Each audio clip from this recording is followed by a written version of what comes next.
नमस्कार और स्वागत है आपका हमारे खास चुनावी विश्लेषण में। दोस्तों, बिहार विधानसभा चुनाव 2025 की मतगणना के रुझान अब बिल्कुल साफ हो चुके हैं और जो तस्वीर सामने आ रही है वो किसी ब्लॉकबस्टर फिल्म से कम नहीं। एक तरफ एनडीए खेमे में जश्न का माहौल है, लड्डू बंट रहे हैं, तो वहीं दूसरी तरफ महागठबंधन के नेताओं की सांसें अटकी हुई है। आखिर क्यों, आइए जानते हैं। दोस्तों, अभी तक के रुझानों में कांग्रेस का हाल ऐसा है कि आप सुनकर हैरान रह जाएंगे। सिर्फ 5 सीटों पर आगे यह आंकड़ा कांग्रेस के लिए किसी सदमे से कम नहीं है। और तो और कांग्रेस नेताओं ने फाइनल नतीजे आने से पहले ही हार मान ली है और सीधे चुनाव आयोग, बीजेपी, ब्यूरोक्रेसी पर ठीकरा फोड़ना शुरू कर दिया है। कांग्रेस के वरिष्ठ नेता राशिद अल्वी का तो कहना है, मैंने पहले ही मीडिया के अपने दोस्तों से कहा था कि एनडीए की सरकार बनेगी।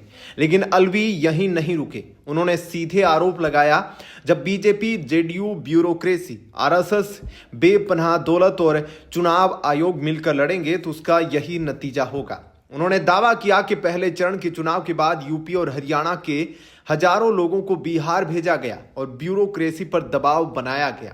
अल्वी ने यह बड़ा सवाल भी उठाया, बीजेपी ने कल से लड्डू बनवाने शुरू कर दिए थे, आपको कैसे मालूम कि आपकी सरकार बनने वाली है। उन्होंने अमित शाह के चुनावी भाषण का जिक्र किया जिसमें उन्होंने एनडीए की सरकार बनने का दावा किया था।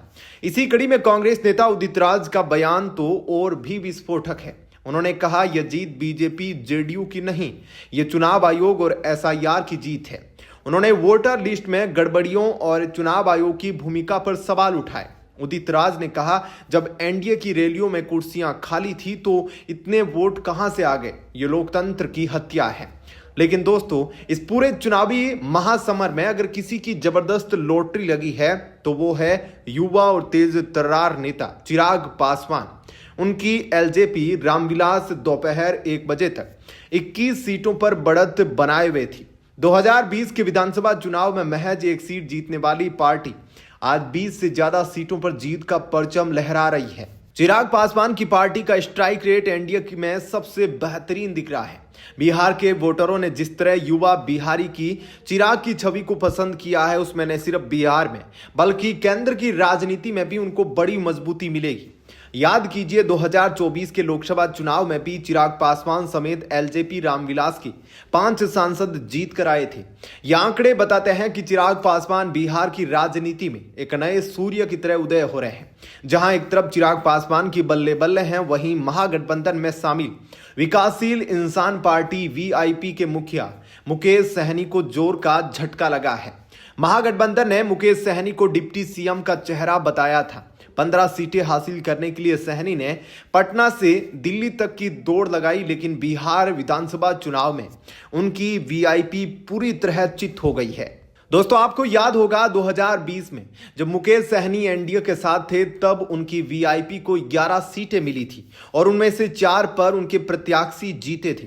हालांकि उस वक्त सहनी खुद नहीं जीत पाए थे। 2022 के यूपी विधानसभा चुनाव में भी उन्होंने वीआईपी के 55 उम्मीदवार उतारे, लेकिन एक भी सीट नहीं जीत सके, जिसके बाद वो बिहार में महागठबंधन के साथ हो लिए थे। लेकिन लगता है इस बार भी किस्मत ने उनका साथ छोड़ दिया है।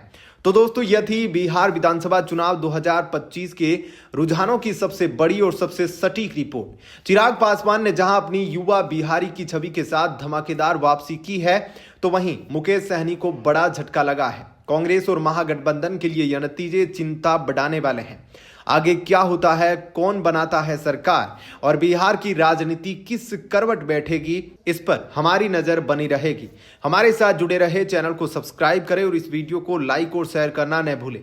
हम जल्द ही आपके लिए नए अपडेट्स लेकर हाजिर होंगे। नमस्कार।